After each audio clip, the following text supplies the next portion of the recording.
दोस्तों uric acid एक waste product है। ये तब पैदा होता है जब बॉडी प्यूरिन को तोड़ती है। ये सब्सटेंस कुछ फूड और ड्रिंक में पाया जाता है। आमतौर पर यूरिक एसिड खून में शामिल होता है और गुर्दों से पेशाब के जरिए निकल जाता है, लेकिन बाज़ औक़ात बॉडी में इतना ज़्यादा यूरिक एसिड पैदा हो जाता है कि किडनी उसे बाहर नहीं निकाल पाती और ये यूरिक एसिड क्रिस्टल की शक्ल में जमता है और जोड़ों में दर्द और इन्फ्लेमेशन पैदा करता है। इस कंडीशन को गाउट कहा जाता है और ये किडनी स्टोन का बायस भी बन सकता है। लेकिन आप अपनी यूरिक एसिड को कम कर सकते हैं कुछ फूड्स की मदद से। तो आइए जान लेते हैं। Number 1, cherries. चेरीज सबसे बेस्ट फूड है गाउट के लिए क्योंकि इसमें एंटीऑक्सीडेंट्स और एंटी इन्फ्लेमेटरी इफेक्ट्स मौजूद होता है और ये चेरीज गठिया और जोड़ों की दर्द को भी खत्म करके यूरिक एसिड को नॉर्मल करता है और आपके जॉइंट्स भी हेल्दी रहते हैं। इसीलिए चेरीज को अपने डाइट में लाजमी शामिल करें। Number 2, Apple cider vinegar. सेब का सिरका एक नेचुरल रेमेडी है जो कि आपके बॉडी के पीएच लेवल को बैलेंस करता है और जिस्म को डिटॉक्स करता है और ये जोड़ों में यूरिक एसिड को जमा नहीं होने देता। आप एक गिलास पानी में 1 चम्मच सेब का सिरका मिलाकर रोजाना आप इसको पी सकते हैं।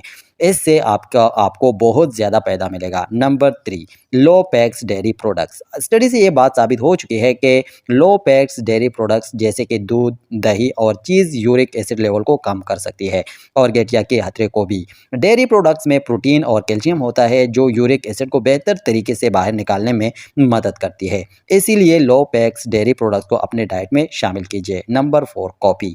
कॉफ़ी न सिर्फ आपको एनर्जी देती है बल्कि आपकी यूरिक एसिड लेवल को भी कम करती है। कॉफ़ी में कैफीन और कोलिनर्जिक एसिड होता है जो यूरिन में यूरिक एसिड को निकालने में मदद करता है। ताहम आप बहुत ज़्यादा कॉफ़ी ना पिए क्योंकि डिहाइड्रेशन का बायस भी बन सकता है और ब्लड प्रेशर भी बढ़ सकता है। Number 4, water. पानी बॉडी को हाइड्रेट रखने के लिए और टॉक्सिन्स को बाहर निकालने में मदद करता है। खास तौर पर यूरिक एसिड को पानी की सिग्निफिकेंट मिकदार हाई यूरिक एसिड से बचा सकता है और आपके गुर्दों की सेहत के लिए भी मुफीद है और गाउट अटैक के रिस्क को भी कम कर देती है। पानी खून में यूरिक एसिड की कॉन्सेंट्रेशन को कम करता है, इसीलिए ज्यादा पानी पीने की आदत को अपनाइए। दोस्तों अगर आपको ये वीडियो अच्छी लगी है तो वीडियो को कर दो लाइक।